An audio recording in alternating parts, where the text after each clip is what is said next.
दोस्तों, यहाँ पर हम लोग मंडे के लिए मंडे यानी 17 अक्टूबर 2022 को हम लोग क्या बुलिश बेरिश स्ट्रेटेजी के अंदर रेजिस्टेंस होगा, क्या सपोर्ट होगा, क्या टारगेट होंगे, ये हम लोग देखने जा रहे। कहाँ पे देखने जा रहे विनर्जी शेयर बाजार के अंदर। और कौन बताने जा रहा है? रमेश माने। पहले या तो मैं डिस्क्लेमर देना चाहता हूँ, यहाँ पे कोई बाइंग और सेलिंग का रिकमेंडेशन नहीं, ये ओनली एजुकेशनल पर्पज है। We are not SEBI registered, this is the only educational purpose, pure sure intraday, no carry forward. As position को हम लोग प्राथमिकता देते हैं। Capital requirement 30 to 40,000 and daily profit and loss 2,000 per lot. यहाँ पे disclaimer देने के बाद हम लोग चलते हैं आगे। यहाँ पे एक्सेल सीट है, यहाँ पे ये देखो, ये बुलिश और बेरिश स्ट्रेटेजी का ये एक्सेल सीट है और ये मंडे के लिए एक्टिव होगा 17 अक्टूबर 2022, 17 अक्टूबर 2022 में एक्टिव होगा ये। और हम लोग अभी ये वीडियो रिकॉर्ड कर रहे हैं। अभी जब भी ये वीडियो रिकॉर्ड कर रहे हैं तो डाउ जोन्स करीबन 100 पॉइंट डाउन है। इसके आगे क्या होगा पता नहीं है। बहुत बड़ी रैली आई थी कल, 850 पॉइंट करीबन ऊपर चला गया, क्योंकि 6 डेज 6 दिन से नीचे था, उसके लिए शॉर्ट कवरिंग का भी हो सकता है। इसके लिए इन्फ्लेशन भी हाई लेवल पे है, तो उन लोग एग्रेसिवली जो इंटरेस्ट रेट बढ़ाने वाले, इसके लिए आप सोच समझ के संभल के करना, लेकिन कूदने जाना है ट्रेडिंग करने के अंदर। तो दूसरा क्या, जो आगे वाला हफ्ता होगा ये समझने का मंथली एक्सपायरी वाला है, क्योंकि मंथली एक्सपायरी 27 अक्टूबर 2022 में है, लेकिन उस टाइम सिर्फ वन डे, एक ही दिन सिर्फ मार्केट चल रही है। तो ये जो अगले वाला जो 20 अक्टूबर आने वाला है, वो समझने का हमारा मंथली एक्सपायरी है। बाकी टेक्निकली तो एक्सपायरी 27 अक्टूबर 2022 में, सिर्फ हमें वहाँ पे सिर्फ फ्राइडे मिलता है, और बाद में मिला तो ट्यूसडे मंगलवार मिलता है, और मंडे तो लक्ष्मी पूजन है, शाम को 1 ही घंटा मार्केट चालू होगा, और बुधवार को छुट्टी रहेगी। इसी तरह से ये होगा। तो हम लोग चलते हैं यहाँ पे बुलिश और बेरिश स्ट्रेटेजी के अंदर क्या रेजिस्टेंस होगा, क्या सपोर्ट होता है, ये देखने जा रहे हैं। पहले तो ये बताना चाहता हूँ, इसको बुलिश और बेरिश स्ट्रेटेजी नाम क्यों दिया स्ट्रेटेजी को, क्योंकि ये स्ट्रेटेजी के अंदर हमने करीबन 100 के ऊपर वीडियो बनाए हुए हैं, और कंटिन्यू हम लोग ये शेयर डिस्कस करते ही है। जो हमारा इस शेयर के अंदर फॉर्मूला चलता है, ये मैथमेटिकली फॉर्मूला बनाया हुआ है, और एंड ऑफ डे ईओडी के ऊपर बनाया हुआ है। तो यहाँ पर बुलिश और बेरिश स्ट्रेटेजी इसके लिए नाम दिया है, क्योंकि जब भी मार्केट गैप डाउन होता है, गैप डाउन होने के बाद क्या होता है, वहाँ पे स्मार्ट मनी इन होता है, और हमारा रिटेलर क्या होता है, वहाँ पे सेलिंग के लिए देखता है। इसके लिए उसको बेरिश टैप कहा गया। बुलिश टैप क्या है, समझो मार्केट गैप अप ओपन हुआ, गैप अप ओपन हुआ तो क्या होता है, वहाँ पे स्मार्ट मनी आउट होता है, यानी वो सेलिंग करता है, और वहाँ पे प्रॉफिट बुक करता है। लेकिन वहाँ पे क्या होता है, रिटेलर अटक जाता है। उसके लिए उसको बुलिश टैप कहा गया। इसके लिए इसका नाम भी स्ट्रेटेजी का वही नाम दिया है। और इस स्ट्रेटेजी के 5 सिनेरियो है, 5th सिनेरियो है। तो हम लोग अभी एक एक करके इसको डिस्कस करने जा रहे हैं। पहला तो जो ये निफ्टी 50 का स्पॉट लेवल है, तो यहाँ पे ये हमारा सपोर्ट लेवल है, और ये हमारा रेजिस्टेंस लेवल है, ये हमारा बेस है। ठीक है, ये इसके ऊपर यहाँ पे हम लोग डिस्कस करने जा रहे हैं। तो यहाँ पे देखो तो क्लोजिंग तो क्या हुआ, 39,305 के आसपास है, बराबर है। और निफ्टी का क्लोजिंग कितना है आज का, 17,185, 17,185 के आसपास ये होगा, क्लोजिंग होगा उसका। और ये 39,305 के आसपास इसका ये क्लोजिंग होगा बैंक निफ्टी का। ये दोनों स्पॉट लेवल है, और ये स्पॉट लेवल ही सब, ठीक है। इक्विटी का ये स्पॉट लेवल है सब, जो भी होगा वो, ठीक है।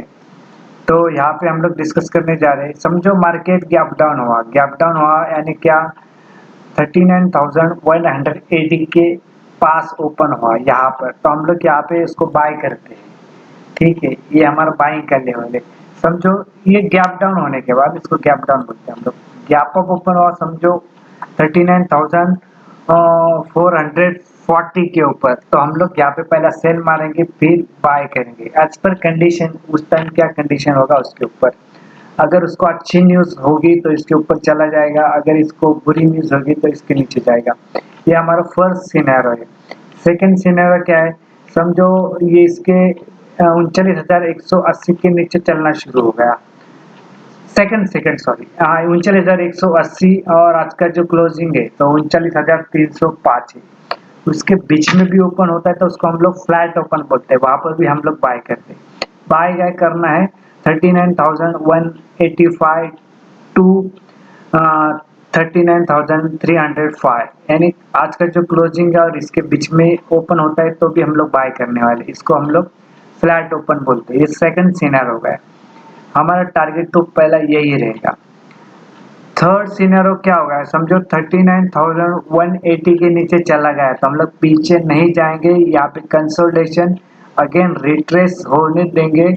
अगर ये रेट ब्रेक नहीं करता 39,181 तो हम लोग अगेन यहाँ पे सेल का पोजीशन लेंगे, बाय यहाँ पे नहीं करते। क्यों नहीं करेंगे, क्योंकि हमारा पहला वो सपोर्ट था, बाद में रेजिस्टेंस में कन्वर्ट हो गया।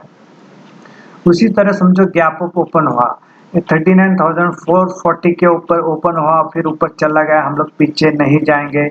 ये कंसोलिडेशन और रिट्रेस, ये अगर ब्रेक नहीं करता है रेट तो हम लोग यहाँ पे बाय करते और बाय करते, ठीक है। ये थर्ड सिनेरियो हो गया। और समझो फोर्थ सिनेरियो क्या है, फोर्थ सिनेरियो इसका ये है, समझो 39,181 के नीचे भी चला गया, नीचे चला गया, अच्छा है, ठीक है। यहाँ पर कंसोलिडेशन किया और एक अच्छी खबर आ गई ऊपर, तो हम लोग यहाँ पे अगेन बाय करेंगे, यही स्टॉप लॉस होगा, ठीक है। और इसी तरह समझो गैप अप ओपन होता है 39,440 के ऊपर ओपन होता है, फिर ऊपर चला जाता है, फिर यहाँ पे कंसोलिडेशन कहीं पे करेगा, बुरी खबर आएगी, नीचे गया तो हम लोग ये स्टॉप लॉस रख के यहाँ पे सेल का पोजीशन लेंगे। लेकिन हर चीज के अंदर एक टाइम फ्रेम होता है। ये समझो मार्केट चालू होने के पास जब होता है, बीच में कहीं पे होगा तो हमें स्पेस होता है बाय सेल करने का, लेकिन ये जब क्लोजिंग के टाइम आसपास होगा तो हमें स्पेस नहीं होता है। इसके लिए हर जगह टाइम इम्पोर्टेंट है, टाइम फ्रेम इम्पोर्टेंट है, वो ध्यान रखना। स्ट्रेटेजी सब अच्छी होती है और अच्छी तरह से काम भी करती है। ये स्ट्रेटेजी का रेशियो तो करीबन 80% के आसपास सक्सेस का रेशियो है। इतनी अच्छी स्ट्रेटेजी, और हम लोग हर दिन स्ट्रेटेजी डिस्कस करते, तो यहाँ पर और देखते पांचवा स्ट्रेटेजी। फिफ्थ स्ट्रेटेजी क्या है, समझो 39,180 के नीचे चला गया है, फिर यहाँ पे कंसोलिडेशन करता है तो हम लोग चुप बैठना ले क्या नहीं, यहाँ पे कंसोलिडेशन करता है तो यहाँ पे हम लोग कॉल बाय करेंगे। फिर यहीं पे कहीं पे तो रिट्रेस करने के बाद अगर ये रेट ब्रेक नहीं करता है तो हम लोग कॉल यहाँ पे कहीं पे तो बेच देंगे और यहाँ पे अगेन पुट बाय करेंगे। ये फिफ्थ सिनेरियो है। उसी तरह समझो 39,440 के ऊपर चलना शुरू होता है, बराबर है, और ऊपर चला जाता है और एक कंसोलिडेशन फेज में आ गए तो यहाँ पे हम लोग पुट बाय करेंगे। वहाँ पे कॉल बाय कर रहे थे, यहाँ पे पुट बाय करेंगे, और पुट बाय करने के बाद हम लोग यहाँ पे कहीं भी आते हैं, यहीं पे आते हैं और ये रेट ब्रेक नहीं करता है तो हम लोग यहाँ पे पुट बेच देंगे और कॉल अगेन बाय करेंगे। ये एक स्ट्रेटेजी है, इसके 5 व्यूज है, फिफ्थ व्यूज है, अलग अलग एंगल्स है, और एक स्ट्रेटेजी इतनी बेहतर ढंग से काम करती है कि आप आजमा के देखो। इसके अंदर काफ़ी वीडियो बनाए हुए हैं और ये जितने भी प्रोफेशनल ट्रेडर है ये इस स्ट्रेटेजी इस्तेमाल करते हैं। इसी तरह से इसी अलग अलग एंगल से, लेकिन ये भी इस्तेमाल करते हैं। ये मैंने उसी लोगों के पास से स्ट्रेटेजी सीखी हुई है, ठीक है। तो यहाँ पर एक इसका निफ्टी, बैंक निफ्टी का स्पॉट लेवल का तो ये हो गया। अभी देखो मार्केट कहाँ पे क्लोजिंग हुआ है, 39,305 के ऊपर। तो अभी इसके ऊपर जब तक है ये सपोर्ट का लेवल काम करेगा। 50 ऐसे में हमारा सपोर्ट लेवल है। जैसा आज भी 39,197 ये हमारा करीबन उसका लो है। इसके बाद क्लोजिंग भी इसके ऊपर दिया था। जैसे भी हमने ग्रुप पे ऊपर बताया था कि ये सपोर्ट का काम करेगा और सपोर्ट का ही काम कर दिया उसने। और दूसरा वीकेंड भी ब्लू इसमें ग्रीन में क्लोज हुआ है, उसका भी अपना महत्व होता है, इम्पोर्टेंस होता है। तो ये यहाँ पे ध्यान रखना। तो हम लोग वापस अगेन चलते हैं, ये निफ्टी 50 का सेम सिनेरियो समझो, ये सपोर्ट लेवल है, ये रेजिस्टेंस लेवल है। सपोर्ट लेवल है 17,127, रेजिस्टेंस लेवल है 17,246। ठीक है, और आज का क्लोजिंग कितना है?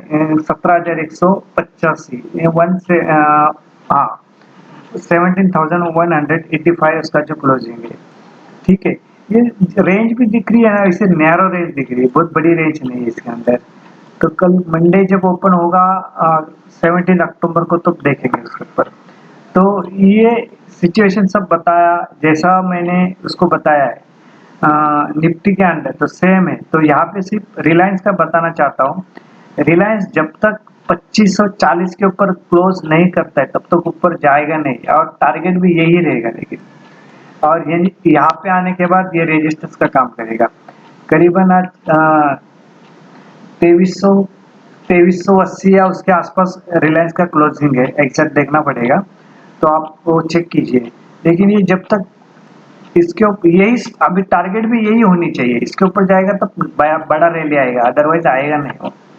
उसी तरह 17,500 के ऊपर जब तक निफ्टी 50 जाता नहीं जब तक, तब तक उसके ऊपर बड़ी रैली आएगी नहीं। ये उसको रेजिस्टेंस का ही काम करेगा, और ये सपोर्ट का काम करेगा। 16,820 जो है ये सपोर्ट का काम करेगा, ये रेजिस्टेंस का काम करेगा, निफ्टी 50 के अंदर बता रहा है। ये हो गया हमारा। ये अभी यहाँ पे फिर इसके ऊपर हम लोग क्या करते हैं, समझो सिचुएशन क्या होगा। तो यहाँ पे हमने ये भी एक एक्सेल शीट भी बनाया हुआ है जिसके टारगेट दिए हुए हैं।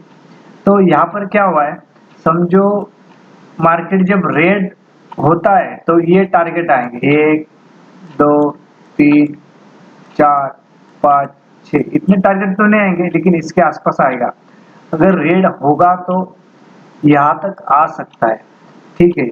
और ग्रीन ओपन हुआ तो ये टारगेट पकड़ना है। समझो सपोज आपको ऑप्शन ट्रेड करना है तो आप कैसे करोगे, तो 39,300 का कॉल ले लेना सीधा, 39,300 का कॉल या 39,400 का कॉल बाय करना है यहाँ पे। और समझो नीचे जाना शुरू हो गया तो समझो 39,100 का पुट लेना है, या 39,100 या 39,000 का पुट लेना है। ये सीधा सिंपल लॉ है यहाँ पे, ठीक है। ये कहाँ पे बताया, मंडे के यहाँ पे। ये स्पॉट लेवल है, स्पॉट लेवल देखो अभी ये जो है ना स्पॉट लेवल है, बराबर है। और इसके स्टॉप लॉस भी दिए हुए, ये ऑर्डर बाइंग का है, ये टारगेट है। बाइंग यानी एक यहाँ पे ये टारगेट ही पकड़ो, जब रेड होगा तो ये टारगेट आएंगे, ठीक है। रेड हुआ तो ये टारगेट आएंगे। फिर मंडे जब ओपन होगा तो अलग एक्सेल शीट बनेगी, और ये ग्रीन हुआ तो ये टारगेट आएगी, ग्रीन मार्केट ओपन हुआ तो ये टारगेट आएंगे, ठीक है। ये इतने टारगेट आएंगे नहीं, 6 के 6 नहीं आएंगे, लेकिन उसमें से 3 तो आएंगे, 1 2 3 तो आएंगे। तो उसी तरह निफ्टी 50 का भी वैसा है, इस तरह से इसको बाय करो। ये ग्रीन है, ये बाय वाला है, और रेड है, ये शॉर्ट वाला है, सेल वाला है। फिर हम लोग थोड़ा चार्ट के अंदर देखते हैं, इसका क्या है, ये कौन सा चार्ट है, ये बैंक निफ्टी का है। देखो बैंक निफ्टी का इसको ये अलग स्ट्रेटेजी बनाई हुई है। जब तक ये ना इसके ऊपर क्लोजिंग नहीं होता है, कहाँ पे ये रेड है ना, ये रेड ध्यान रखना, ये वीकली हाई जो आज खत्म हुआ ना फ्राइडे वाला, ये वीकली लो है। जब तक इसके ऊपर जाता नहीं तब तक बड़ी तेजी आएगी नहीं, जब तक इसको नीचे जाता नहीं तब तक बड़ी मंदी आएगी नहीं। करेगा तो ट्रेड ऐसा ही करेगा फिर, ठीक है, या ऐसा ही ट्रेड करेगा इस बीच में कहीं पे। तो ये याद रखना यहाँ पे, ठीक है।